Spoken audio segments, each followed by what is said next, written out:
Yeah, what up? It's your boy Rob coming back at you once again with another video. So before we get started, you already know what to do. Make sure you smash the like button. Make sure you hit the bell icon twice, all right? And every time you see the premiere window, make sure you hit that bell icon twice as well. Because from what I understand, YouTube ain't sending out notifications. So I just want to talk about a little bit of hypocrisy. You know how everybody's like, oh, the cancel culture, and oh, they're forcing all of this stuff on everybody.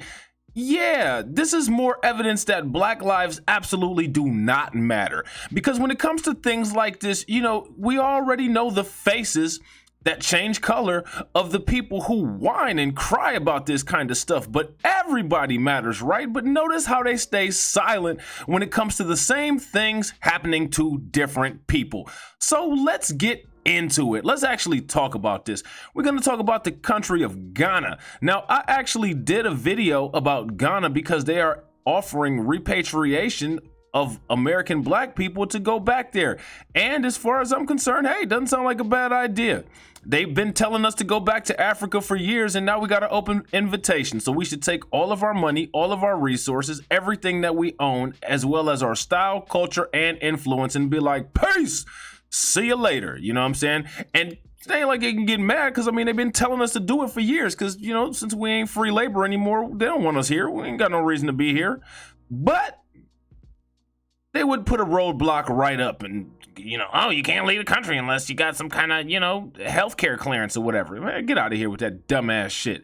Everything, they always try to say some shit is some king shit, pseudoscience, or hyperbole, but this is the real hyperbole, all right?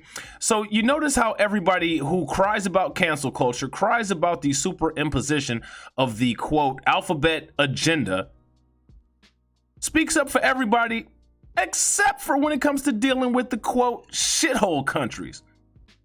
Isn't that weird? So let's actually talk about what the president is doing. Ghana Web, LGBTQ legalization. Oyekor Botchway sends message to Joe Biden. Minister designate for Foreign Affairs and Regional Integration has reacted to the United States President Joseph Biden's decision to sanction countries yet to make laws that accommodate homosexuals. So if you don't just, you know, bow down to this I'm white and I say so practice, this is what you have to do and I'm saying that you do it, then guess what? They're gonna sanction your black ass. You know what I'm saying? Right? If you ain't black, you ain't vote for Biden. If you don't do what he says, then you ain't black. Shirley Ayorkor Botchway, when answering a question during her vetting on Thursday, said Ghana's laws clearly criminalize the practice. Her statement comes after President Biden on Thursday, February 4th, issued a memorandum aimed at expanding protection of the rights of lesbian, gay, bisexual, transgender, queer, and intersex people worldwide, including potentially through the use of financial sanctions. So they're going to sanction you if you don't make this legal in the country that you independently have a government for.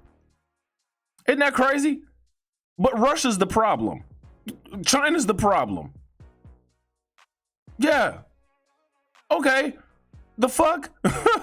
According to President Biden, all human beings should be treated with respect and dignity and should be able to live without fear, no matter who they are or who they love. Well, let's start here in the United States and deal with some of these cop killings and black teenagers getting pulled over while walking, or 9-year-old girls getting pepper sprayed in the face by race soldiers. Let's start there before we spread our democracy like herpes all over the fucking world. Can we do that?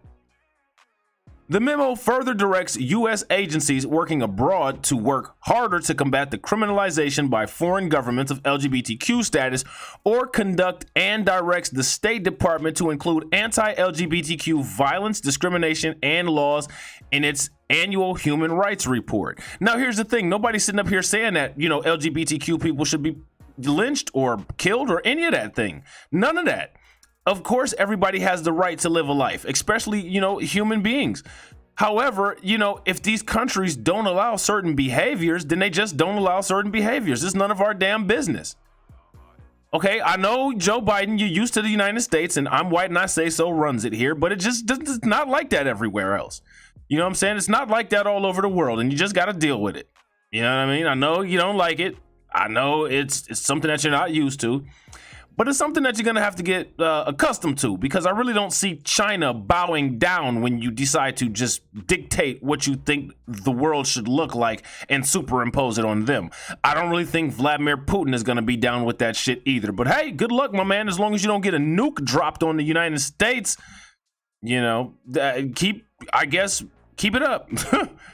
The memo further directs U.S. agencies working abroad to work harder to combat the criminalization by foreign governments of LGBTQ status, or conduct and directs the State Department to include anti-LGBTQ violence, discrimination, and laws in its annual human rights report.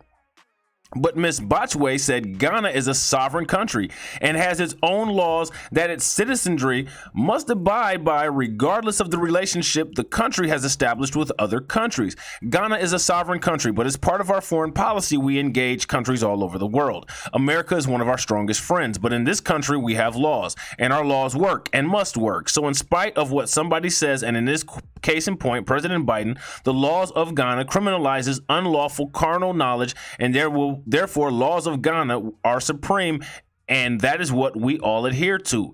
Yeah, exactly. I mean, I'll tell you what, man, if you walked into a store in United States and start speaking in the language that they speak in Ghana, you know, all of these white people here would be like, hey, why don't you speak the language? You're here. This is the United States. Speak in English. So in Ghana, they don't, you know, do the LGBTQ thing. It's against the law. So, hey, you're in Ghana. You know what I'm saying? Respect the laws there. You know what I'm saying? It's just the inherent, I'm white and I say so, and we're just going to dictate world policy all around the world, and white savior, and you know what I'm saying? Like, we're just going to change the laws and religion all over the world. It's not going to work. It's not going to uphold. It's going to end very badly. And people need to wake up to this, man, and they need to stop. And they also need to stop blaming it on everybody else and actually take responsibility for this shit. You know what I'm saying? This is ridiculous, man. This is ridiculous behavior. But this is what a lot of people voted in. But honestly, I actually think that there's a little bit more to this. Honestly, I think because Ghana has extended its hand to American descendants of slavery and foundational Black Americans and says, hey, come back home. You know, you're not Black if you don't support Biden. So if you leave the United States, then that means, guess what? You don't support Biden. So he's got a problem with that. So anybody that's offering anything to Black people here in the United States, Joe Biden has a problem with. So he's triangulating and using the superimposition of LGBTQ legislation to mask the fact that he's telling Ghana, we need our Black people here to exploit. You can't have them. And if you disagree with that, hey, prove me wrong. I actually found out about this sanction threat against Ghana by another YouTuber, and I cannot think of what her name is right now, but she actually did a live stream on it, and I shared it on the community post on Blacklight Revelations 2. So if you're not following Blacklight Revelations 2, please make sure that you do that, and you will be able to see the live stream, all right, that the YouTuber did about this, because I think this is very pertinent information, and it's just more evidence of Joe Biden's racism and anti-Black behavior, that he thinks that his IQ is that white and right and superior to the governing bodies of Ghana, that he can just superimpose and dictate a law in a sovereign country. But the United States has been doing this for years. Just ask the Middle East. Just ask the Balkan countries. I mean, this is common practice for the United States. So with that being said, that's the end of this video. I hope you enjoyed it. If you're not subscribed to the channel, make sure you hit the bell icon twice. Make sure you follow me on my other social medias. All right. Make sure that you like this video. Make sure you drop your boy a comment, and I will catch you on the next video. All right.